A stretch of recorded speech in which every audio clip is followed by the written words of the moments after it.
todo lo que viene del Señor lo recibimos. Amén. Yo quisiera en esta mañana ir directamente allí a la Escritura, todos saludados y amados, amén, en nombre del Señor, que pudiéramos ir a Hechos de los Apóstoles.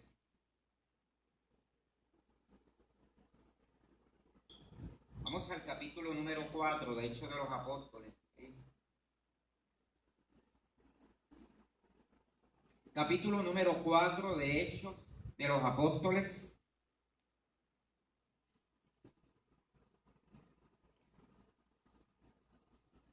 Vamos a leer el versículo número 12.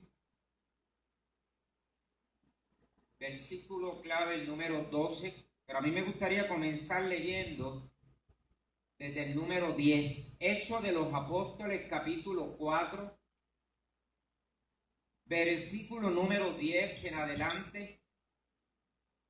La palabra profética más segura dice así: sea notorio a todos vosotros y a todo el pueblo de Israel que en el nombre de Jesucristo de Nazaret, a quien vosotros crucificasteis y a quien Dios resucitó de los muertos, por él este hombre está en vuestra presencia sano.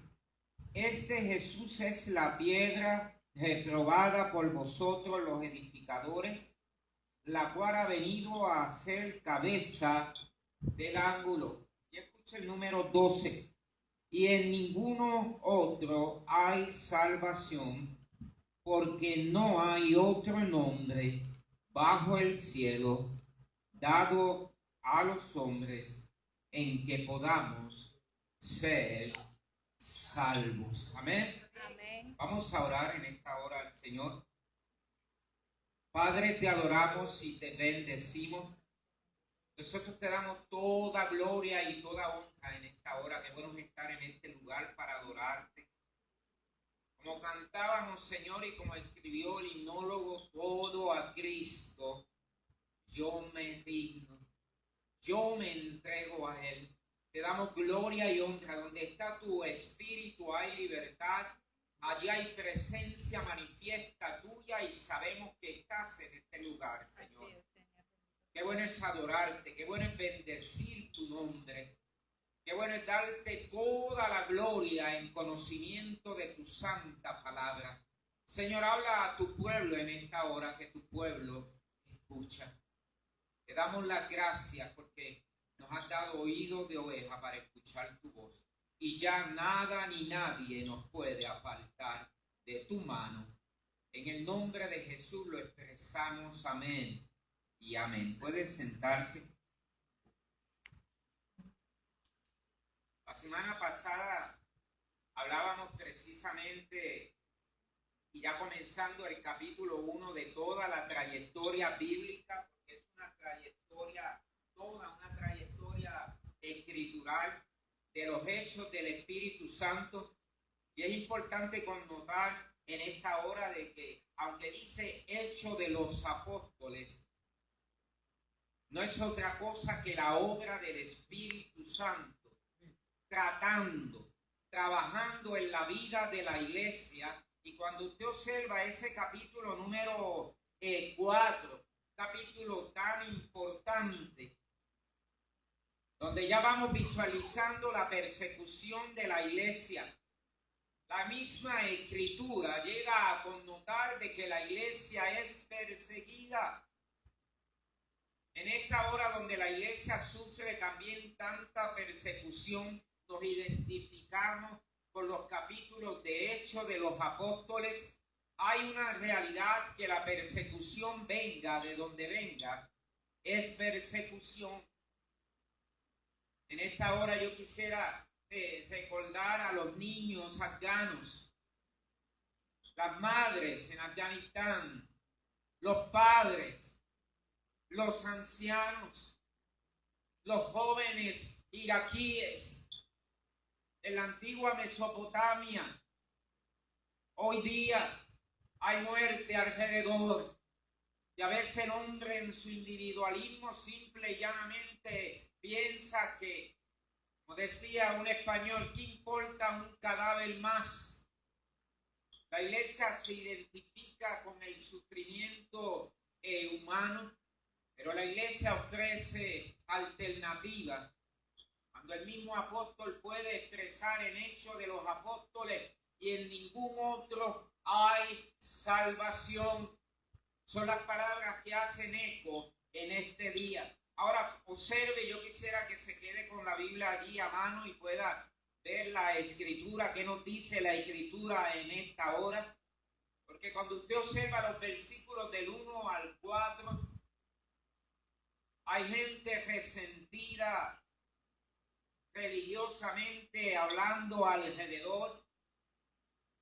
¿Sabe usted que existía un tribunal judío llamado el Sanedrín, que era la máxima autoridad religiosa en ese tiempo, en ese aspecto particular?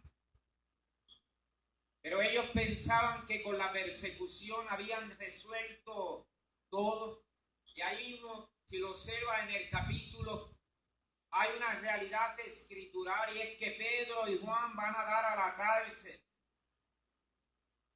por no negar la verdad de la escritura. Amén. Nosotros creemos en sola escritura.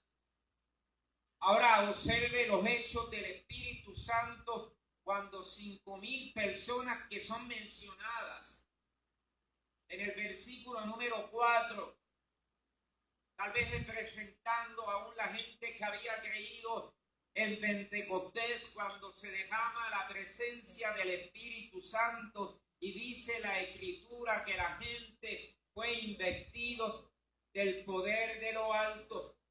¿Acaso no fue ese poder el que le dio de nuevo a Pedro y a Juan? ¿Acaso no fue el mismo poder del Espíritu Santo que le dio valentía a Pedro para decirle a la gente: ustedes mataron al autor de la vida? ¿Acaso no es lo mismo en el capítulo 4 cuando Pedro está no solamente exaltando al Señor, sino hablando de la resurrección? Observe allí en el capítulo 4, y es muy importante la realidad de la escritura, porque había una iglesia perseguida, asediada, pero era la misma iglesia que se levantaba gozosa en medio de las dificultades. Pregunto en esta hora, ¿nos gozamos aún en medio de las situaciones, en medio de las enfermedades y en medio también de la persecución que arrecia en Puerto Rico, más solapada, pero también de la misma manera, cuando aún la gente se ha tornado al individualismo, el pensar que somos solos en una sociedad? Hace días alguien me decía, lo mismo que cantaba Nidia Caro hace años: los problemas son de cada cual. Eso se llama individualismo. Cuando usted observa a Pedro y a Juan, pensaban en el colectivo, pero pensaban también en el bienestar de la nación. ¿Qué iría a pasar con la nación? Hay algo que me llama la atención del discurso, el sermón de Pedro, un sermón con valentía, pero un sermón con enjundia bíblica. Observe, hay un aspecto bien significativo allí, y era que el cojo había sanado, un cojo de nacimiento. Es sano, comienza a saltar, comienza a brincar y comienza a dar gloria a Dios. Pero ¿sabe algo? Voy a quitar los lentes para poder decir esto.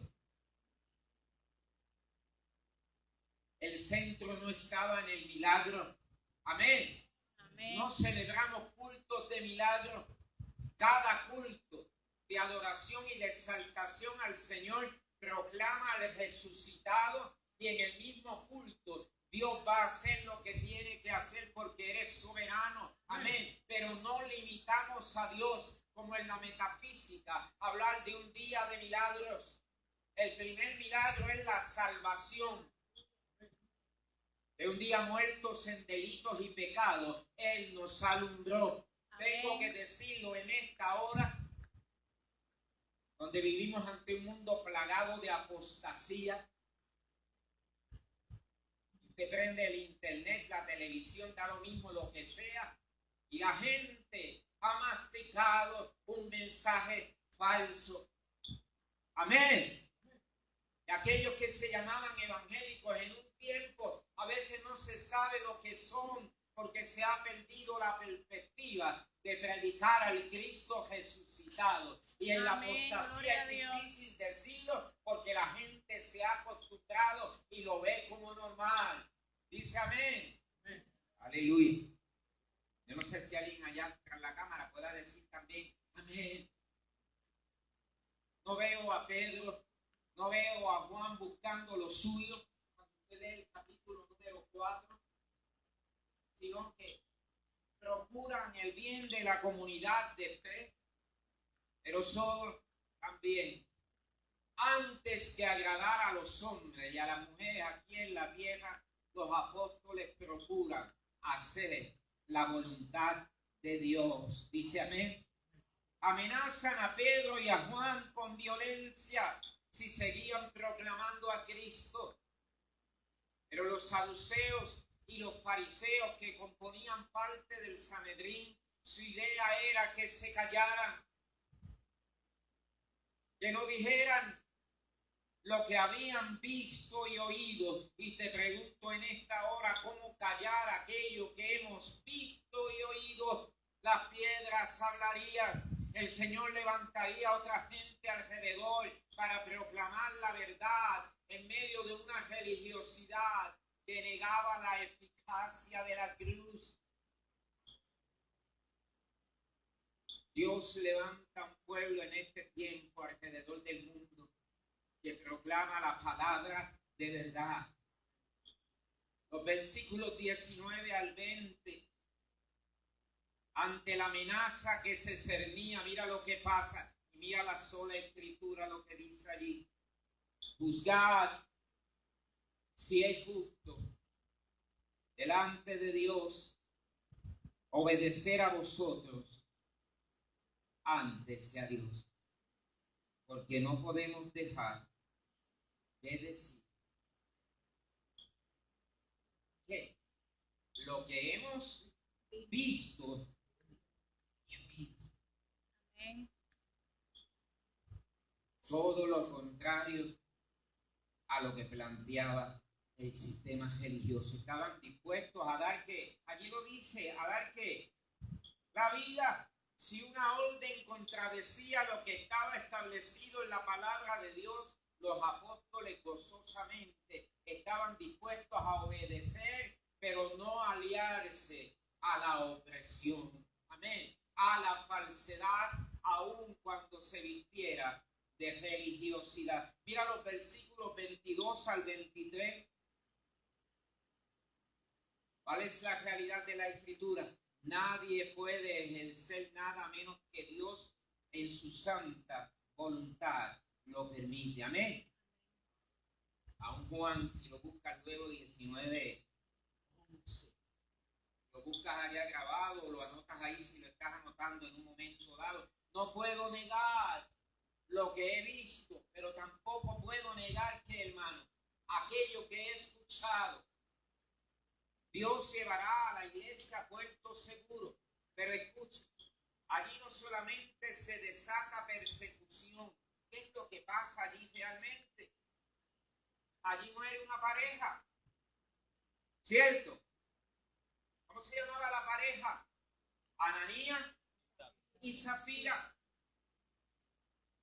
En plena dispensación de gracia muere una pareja. Y escuche, ¿qué puede pasar? Cuando hay una muerte como la de ellos, la gente puede comenzar a cuestionar, ¿cierto? Lo primero que tal vez diría la gente, ahora sí que se afectó la iglesia, porque estos dos se murieron y los demás van a tomar miedo y ya no van a querer regresar porque piensan que también pueden morir. Pero el Espíritu Santo es una persona. ¿Y sabe qué? Y yo quiero connotar eso y es muy importante en esta hora. Los discípulos no iban tras el dinero de Ananías y Zafira. Ellos lo hicieron voluntariamente. El problema fue que mintieron, como que estaban dando toda la cantidad de dinero, tal vez para mostrar apariencia, se trataba de una mentira, no se trataba como hoy día, que los llamados apóstoles están buscando el bolsillo de la gente para ver lo que tienen. Esa no era la posición del apóstol Pedro y el apóstol Juan. ¿Qué hacían ellos? Por la gracia divina se levantan en autoridad. ¿Y qué dicen?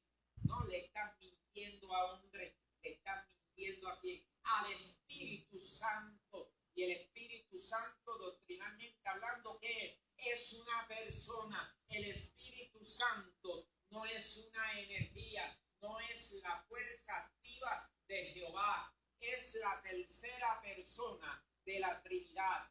Padre, Hijo y Espíritu Santo. Amén. Nosotros creemos en un Dios trino. Amén. El Espíritu Santo comenzó a moverse allí en la iglesia. El Espíritu no es un escalofrío. Es el Espíritu que confirió autoridad a la iglesia para hablar con denuedo las grandes verdades. Es lo que hace que nuestros hermanos aún en el oriente se atrevan a abrir su boca y a pesar de que los matan, que los torturan a sus hijos. Usted sabe el dolor que sería ver delante de los ojos de uno que le torturen a un hijo. Y le preguntan, niega la fe. Y dicen como aquel antiguo hermano, lo mismo. La esencia de lo mismo. No puedo negarle, yo no puedo negarle.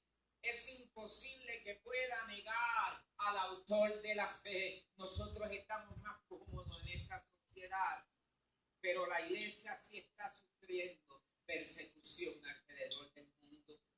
Y no es una iglesia individualista. Son gente que lo tienen todo en común. Observa el capítulo y observa los anteriores. ¿Qué hacían ellos? Vendían sus propiedades y las ponían a los pies de los apóstoles. Escucha, hoy día tú no tienes que vender tu propiedad y ponerla a nombre de nadie. Surgieron unas necesidades particulares y la gente comenzó a actuar en pleno sobre ella. La esencia de lo que comunica esa acción es la misericordia, es lo dadivoso que puede ser el pueblo de Dios en conocimiento de la palabra para ayudar a los pobres, para ayudar a los menesterosos, para ayudar a los necesitados. ¿Entiende? En esta hora no tenemos que tomarlo literal y comenzar a pasar cuentas a nombre de las personas. Ojo con eso, cuidado con eso en este tiempo. Se presta a extorsión. Allí está hablando de ese espíritu, de esa actitud dadivosa de la iglesia. Todos lo tenían en común. Vivían una vida de comunidad y decía la palabra que predicaban por las casas, partían el pan y el Señor añadía a la iglesia los que habían de ser salvos y salvas por su palabra.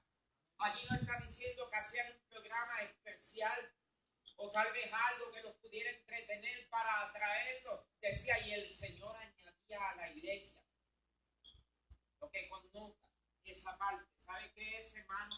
Ellos hacían el trabajo que tenían que hacer, que habían sido llamados a hacer por su gracia. Le dejaban el resultado al Señor. ¿Y qué hacía el Señor? Y el Señor añadía a la iglesia los que habían de ser salvos y salvas. Amén. Llegaban. ¿Cómo van a llegar? A través de la predicación de la palabra. Dice amén. Así que, ¿qué hace Pedro? Ahora Pedro comienza a afirmar de que allí está el Cristo crucificado, de que el pueblo judío lo mandó a crucificar. Y Pedro dice que ahora vive. Pero hay algo muy importante que inquietaba la religiosidad. Y ellos querían saber de dónde emanaba la autoridad. No era tanto el milagro, hermano. Lo que le ocupaba la mente a esa gente era la resurrección. Cuando los apóstoles hablaban de la resurrección de Cristo, había dos bandos dentro de ese grupo religioso del Sanedrín compuesto por 71 personas. Los fariseos ¿Quieren más? Otros ceos. Los saduceos. Unos creían en la resurrección, otros no. Ahora, el asunto era que el grupo mayor que no creía en la resurrección estaba allá adentro, le molestaba de que se hablara de que Cristo resucitó de entre los muertos. Eso es clave, eso es enseñanza vital para la iglesia. Cristo no quedó en una cruz, Cristo resucitó de entre los muertos. Si Cristo resucitó de entre los muertos, la predicación no es vana. Amén. Amén. No es vana la fe que usted tiene en este momento, ni siquiera el estar sentado o sentada ahí donde está, es que Cristo resucitó. Lo que me mueve a predicar en esta mañana es que Cristo resucitó de entre los muertos. Amén. Cristo no fue un maestro más. Y eso era lo que estaban enseñando Pedro y Juan. Él fue a la cruz y resucitó de entre los muertos. Y ahora le dice, mataron al autor de la vida. Lo mataron. Pero el Padre le hizo Señor. Y toda lengua confiese que Jesucristo es el Señor, el Kyrios, para gloria de Dios Padre. Hermano, ya el emperador entonces no podía ser el curioso, el Kyrios, porque sobra un Señor cuando hay otro Señor que hizo los cielos y la tierra. Aquí en la tierra nadie tiene autoridad a menos que Dios se la haya conferido. Los discípulos comienzan a llamarle a Cristo como Señor ante el desafío abierto, porque era el emperador el Señor. De hecho, los emperadores creían que ellos eran divinos, ¿verdad? Y eran dioses aquí en la tierra. Pero escucha y aguántate ahí el asiento. El condicionador de aire no te vaya a llegar. Hoy día hay gente que cree que somos dioses. Hello. Que somos dioses. Siendo la a un gente que predica igual que yo, a un gente que puede gritar un poco más o grito menos, no somos dioses. Pedro y Juan sabían que había uno que es el Rey de Reyes y Señor de Señores. Amén. Yo no veo a Pedro y a Juan aquí diciéndole a la gente, confiesen en lo que tienen, sino gente que le creía a la profecía certera y ellos la repetían tal como estaba, y el poder del Espíritu Santo le daba el denuedo suficiente para que ellos pudieran echar hacia adelante. Y mientras más la fuerza política y religiosa avanzaban hacia ellos, ellos pudieron enfrentarse. Eso solamente lo puede hacer el poder vivificador del Espíritu Santo en la vida de la gente. Eso lo puede hacer el Señor en tu vida y en la mía, y lo está haciendo como iglesia, que nos enfrentamos a todo lo que puede ser pérdida, situación alrededor. Y Pablo decía que todo lo que venía por ganancia supuesta, ahora cuando lo ve bajo la lupa del Señor, no es otra cosa que ¿qué? No es otra cosa que perderlo por el conocimiento del Señor. Amén. Así que lo que es pérdida es que es ganancia en el Señor. Ese fue el evangelio que nos legaron. Ese fue el fundamento apostólico. Esa fue la zapata. Amén. Y Pablo fue el último de los apóstoles.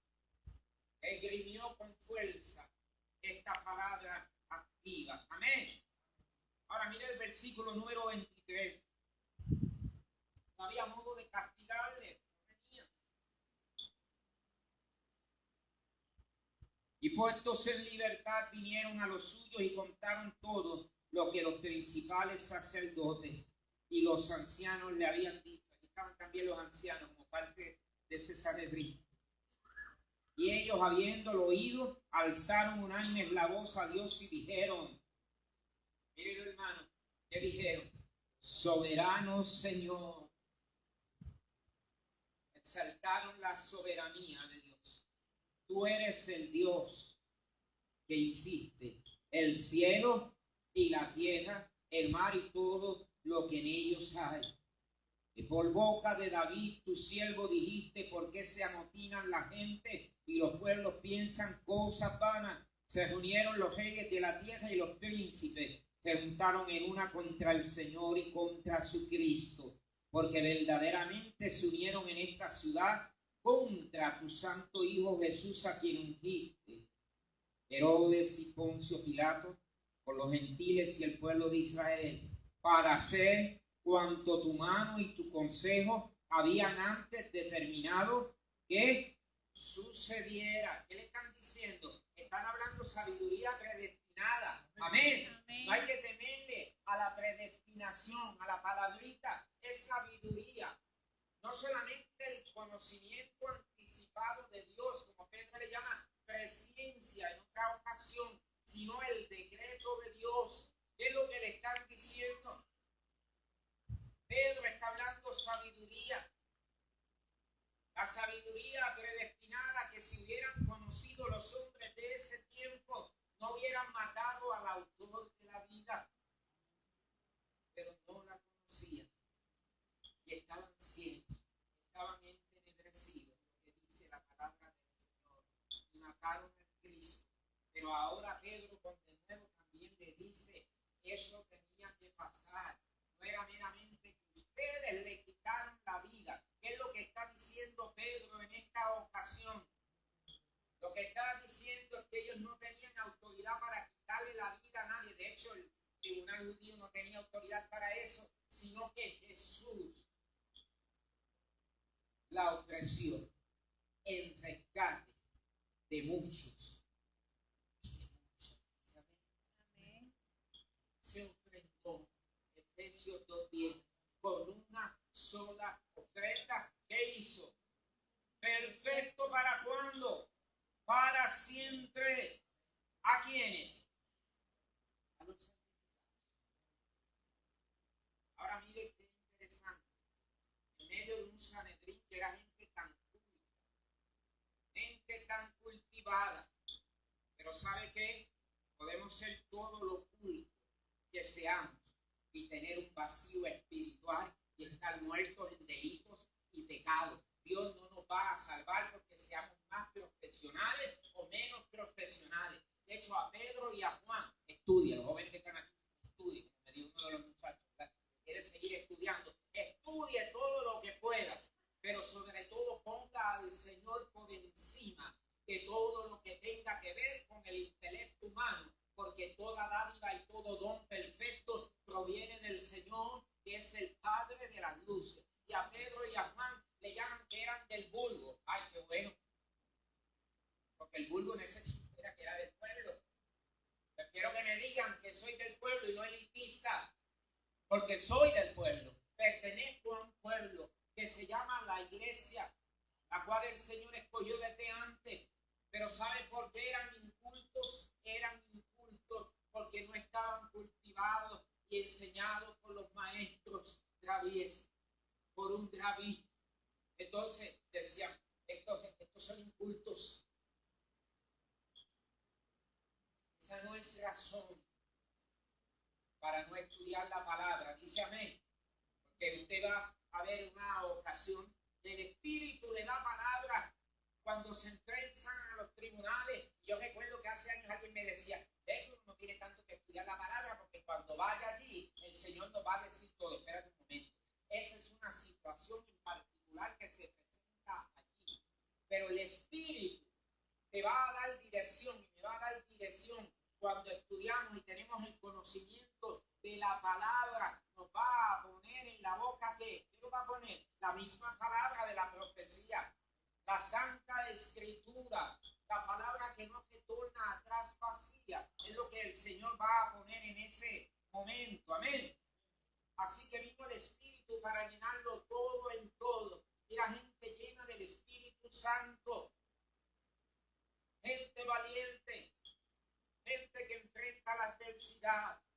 La pregunta es, ¿habrá gente todavía con denuedo? La iglesia tiene denuedo. ¿Eh? La iglesia que el Señor está preparando alrededor del mundo es una iglesia valiente. Es una iglesia que se está levantando en medio del oscurantismo religioso alrededor para proclamar la palabra y decir que es solo la fe, nos basta solo la fe en Cristo para ser salvos. Amén. Sola escritura, la sola gracia y la sola misericordia del Señor nos va a sostener en el momento de la debilidad y también en el momento de la persecución. ¿Cómo usted lo sabe? Yo lo sé, porque lo dice la Escritura. Amén. Allí lo dice la Escritura. Lo tenían todo en común. ¿Pero sabe algo? La piedra que desecharon. ¿Qué problema le dio esa gente la piedra que ellos desecharon? Vino a ser la cabeza. ¿De qué? ¿La cabeza de qué, hermano? El ángulo del fundamento. Busque Lucas capítulo 21.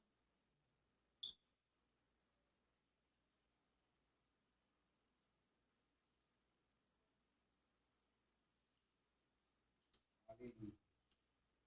Lucas capítulo 21, versículo 12. Dice, pero antes de todas estas cosas os echarán mano y os perseguirán y os entregarán a las sinagogas y a las cárceles. Y seréis llevados ante reyes y ante gobernadores por causa de mi nombre. Y esto os será ocasión para dar testimonio. Proponed en vuestros corazones no pensar antes cómo habéis de responder en vuestra defensa. Mire el 15, hermano. Porque yo os daré palabra y sabiduría, la cual no podrán resistir ni contradecir todos los que. ¿Qué había pasado? ¿Usted cree que pasó? Yo le doy la palabra justa de lo que debían decir, pero también le da la palabra de lo que deben callar. Hay momentos en que simple y llanamente es importante callar. Amén. Yo quiero que vaya allí a Mateo un momentito. Mateo capítulo 21, versículo 42. Palabras de Jesús. Mire aquello. Mateo 21, 42. Jesús les dijo, nunca leísteis en la Escritura, en las Escrituras, la piedra que desecharon los edificadores ha venido a ser cabeza del ángulo. ¿Qué dice luego? El Señor. ¿Quién lo hizo? El Señor ha hecho esto. Y es cosa maravillosa a nuestros ojos. Observa por qué en Hechos 4, dentro del dolor hay genocidio. Conocían la Escritura, conocían que esta gente iba a tropezar en la piedra. Y allí están los edificadores, la gente que estaba alrededor sin temor del Señor. ¿Y qué dice la Escritura? Que la iglesia se levanta con autoridad porque el Cristo es la piedra. Amén. Por eso dice un verdadero apóstol, está en la Escritura, que usted y yo somos piedras vivas. Amén. Tengo esta semana una colección de ladrillos, no te los compro para coleccionar, pero derribaron una casa al lado de mi casa que ya era hora. Entonces me traje ladrillos autorizados. Entonces eso es la iglesia. Es un ladrillo que se va colocando, otro ladrillo, porque somos el edificio.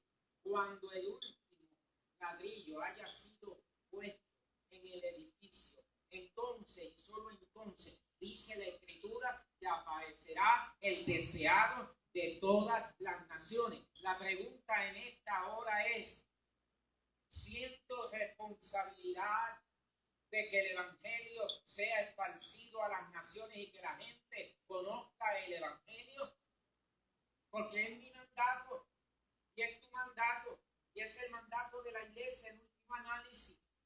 Cuando usted ve a Pedro y a Juan están proclamando, y cuando se proclama la palabra hay dos reacciones: o se acepta o no se acepta. Amén. Que cuando Pedro y Juan van hacia lo medular, ¿y qué es lo medular?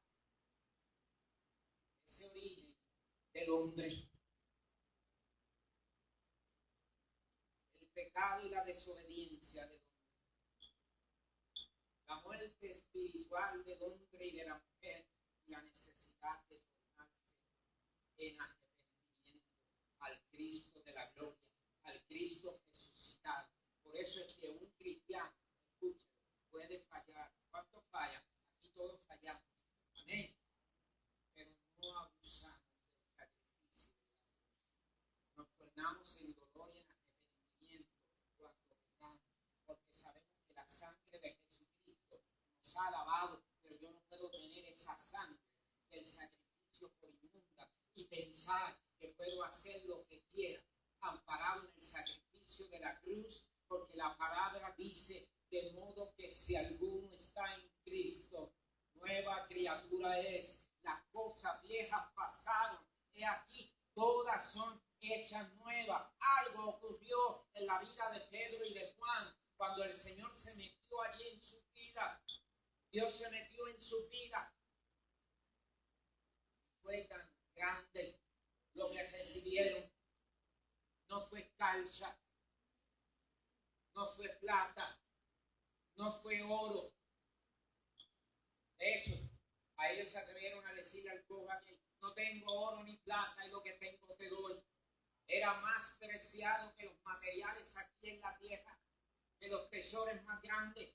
Se le había dado el evangelio de gracia, un evangelio gratuito, un evangelio que no se vende. El evangelio no está a la venta, no es simonía. Escúchalo en esta hora: si alguien te está vendiendo algo del evangelio, se llama simonía. ¿Y qué es eso? Búsquelo en el diccionario, yo te lo voy a decir.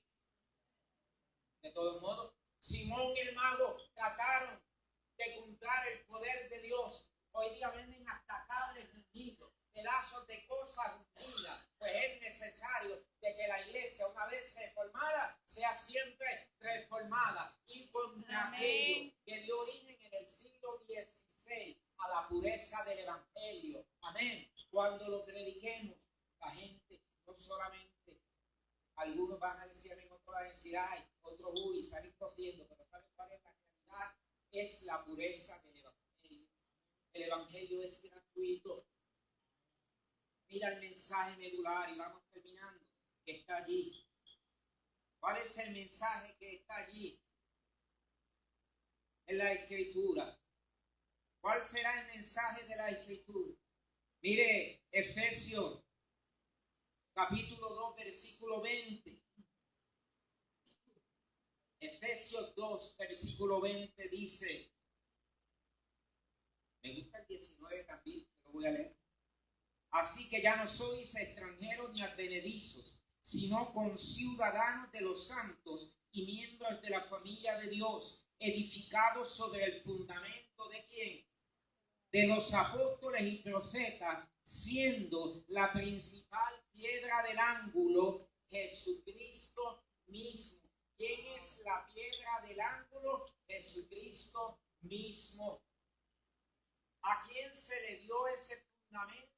Se le dio a verdaderos hombres de Dios, a los apóstoles. ¿Qué predicamos hoy? Lo mismo que predicaron los apóstoles. Amén. Amén. ¿Y qué pasó, pastor, después? Se cerró el campo. De Apocalipsis para allá no existe revelación. Amén. La revelación que quiero saber está aquí en la escritura. No hay otro nombre por el que podamos ser salvos. ¿Qué quiere decir? Que Pedro y Juan le adjudican el milagro al Cristo resucitado. Amén. Fue el Cristo resucitado. De hecho, la palabra en griego sería S-O-Z-O. Si no la recuerdo, olvídate de ella. Lo importante es que sepa que es soso. Y no es de sosera sin sal. Sino que la sanidad que se le había dado al pobre. Eso sería tema para otro mensaje. la salvación va más allá de la sanidad del cuerpo. El cuerpo puede estar sano, pero el hombre está muerto y delitos y pecados. Lo que llega a connotar es que la salvación desde la perspectiva espiritual. Amén. Porque la gente quiere al sanador, pero ¿sabe algo? Este cuerpo un día se va a deteriorar y se deteriora en la niñez, en la etapa media y en la adultez. Este tabernáculo se deshace, pero la palabra habla de que cuando se deshace, nosotros tenemos una casa que no está hecha con manos de hombres y que vamos creciendo a la estatura del varón perfecto, de que Souso es una realidad. No es que meramente puede tocar mi cuerpo. Yo creo en los milagros. El mayor milagro es la regeneración y el nuevo nacimiento.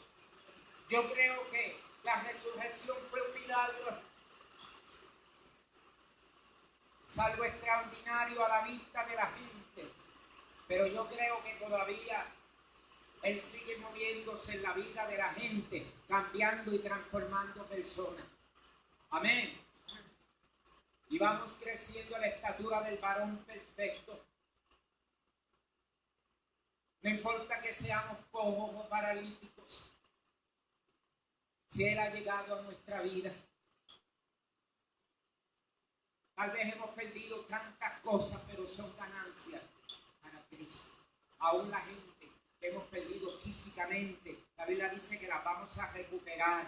Amén. Cuando ese cuerpo, el suyo y el mío, sean glorificados. Eso es fundamento apostólico. No hay otro autor de salvación. Él dijo: yo soy el camino, la verdad y la vida. Nadie va al Padre si no es por mí. Póngase en pie. Para acá está lloviendo, qué bueno. Le estoy diciendo a los de allá, ¿verdad? Use todo lo que pueda para glorificar al Señor. Ese aparatito que está allí, que María está allí arreglándoselas con Él y que a veces se va de onda y desaparece y vuelve a venir otra vez. También a través de la tecnología predicamos a un Cristo resucitado. Y le decimos a la gente en esta hora que se levante. Amén. En el nombre del Señor. De que cuando nos arrepentimos de nuestros pecados, hay perdón de pecados, hay vida eterna. No por una mera oración, por lo que Cristo ya hizo en la cruz. Él lo hizo. Vamos a orar en esta hora. Vamos a orar a la piedra angular. La piedra que fue de tropiezo a muchos en aquel tiempo y me temo que en este tiempo también. Pero tropezaron con la piedra. Allí estuvo el problema. Padre, te adoramos. Gracias, Señor. Gracias por el denuedo, por la valentía, la llenura del Espíritu Santo en estos hombres, Señor, que se dedicaron a proclamar la palabra en medio de la gente, en medio de la persecución, enfrentándose a la máxima autoridad religiosa para proclamar un evangelio gratuito, un evangelio de gracia, un evangelio que habla no de obras, sino de lo que Cristo hizo en la cruz del Calvario. Un evangelio que sanó al cojo, pero es el mismo evangelio que puede transformar a una vida muerta y darle vida espiritual como el valle de los huesos secos, Señor. Te damos gracias en esta hora. Te adoramos en esta hora. Tu iglesia afirma lo que dice la Escritura. El Cristo, nuestro Cristo, es la piedra angular. Y fue tropezador para muchos y muchas allí en Israel. Me temo que aún en este tiempo, Señor, pero te adoramos por lo que tú estás haciendo en medio de tu pueblo.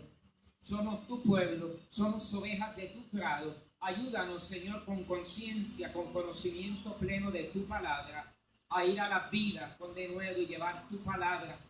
Gracias por la presencia de tu Espíritu Santo.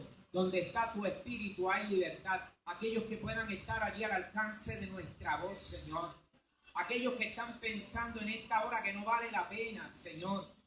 Que hay tanta persecución, que hay tanta desilusión, inclusive de líderes de la religiosidad. Señor, que pongan los ojos en ti, en el autor y la consumador de la fe, y no en los hombres aquí en la tierra, Señor. Que puedan afirmar lo que dice tu palabra, que Cristo es la piedra angular. Oh, gloria y honra te tributamos en esta hora. Te bendecimos en esta hora. Gracias por la palabra espada de dos filos, Señor, que está hurgando hacia lo interior, que sigue cortando durante la semana en la medida que vamos leyéndola y la vamos oyendo, Señor. Qué bueno, Señor, saber que no podemos callar aquello que hemos visto, pero aquello que hemos oído. Gloria y honra en el nombre poderoso de Jesús. Amén y amén. Puede darle un aplauso al soberano, al eterno, al príncipe de los pastores, al Cordero de Dios. Aleluya. Puede sentarse.